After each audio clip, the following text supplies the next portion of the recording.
what things do I want for my life, and how am I going to build off that, you know? And I think, okay, here's the question I wanted to ask you then. Like, we see how we've grown up in this and how we've kind of like adapted to it. What about your kid? I know you're a person who wants a family. What do you envision for your kid? Do you envision him putting through the same things and learning the good things that you've learned, or do you want to just show them away from that?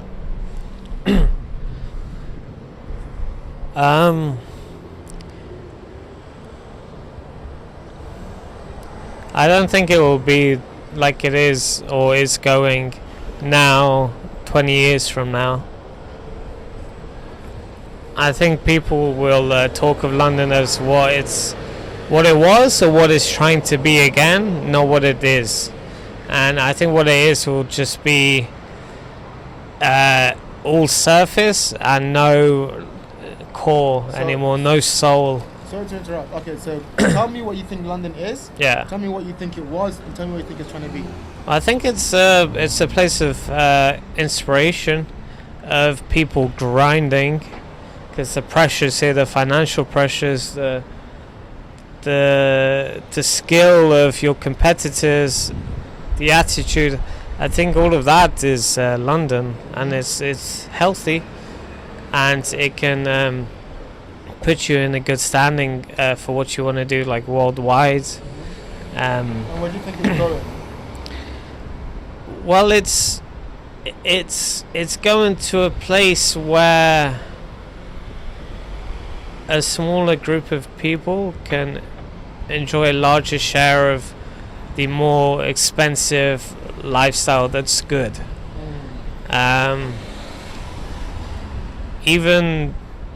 Even the sort of menial jobs that you could maybe work to afford living in London or out of London, you won't have the ability to afford anymore. They won't be here 20 years from now. Jen, do you think that's an element of like just the competition and like survival of the fittest, or do you think that's London doing something wrong? Yeah, well, it must be London doing something wrong, but maybe doing too much too. I think maybe they try to appease too many people, and we're all so nice, and it's weird because it's not nice going on the underground to work. Like, you're locked in a tube, you can't breathe. You're packed in there like sardines. Yeah, people going sorry. It's very weird.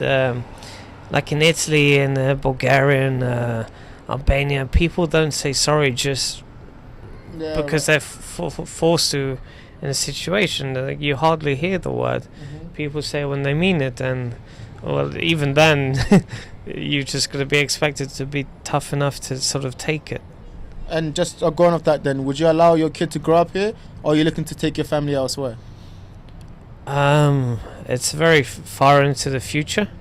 I would like my kid to grow up in a more maybe healthy, natural climate, like where summer is summer, winter is winter, and yeah, he can roam around without being abducted or indoctrinated or have to see 7-foot guys dressed up as pink alien ladies. It's just there's too many avenues for my kid to come home and ask me stupid questions I don't know how to answer without getting emotional and wanting to blame people like teachers, education, politics.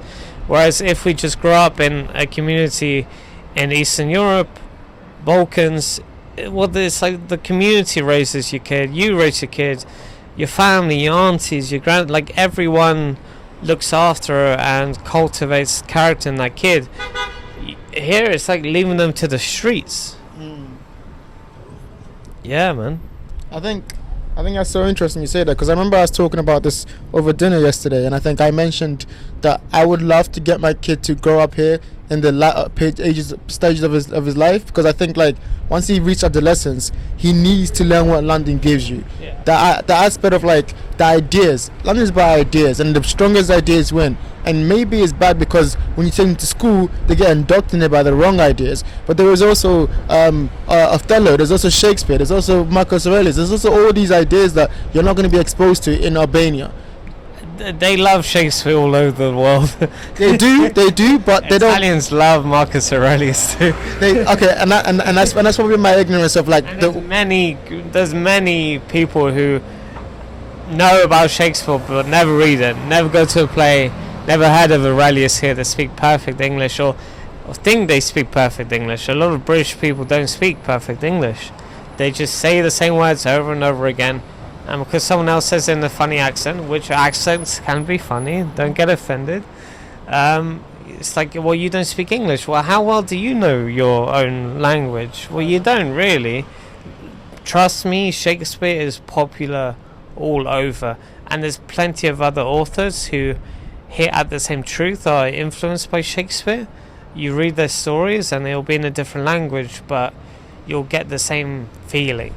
I think, yeah, okay, fair enough. I guess I was speaking from my experience of being an African kid that came in when I was young.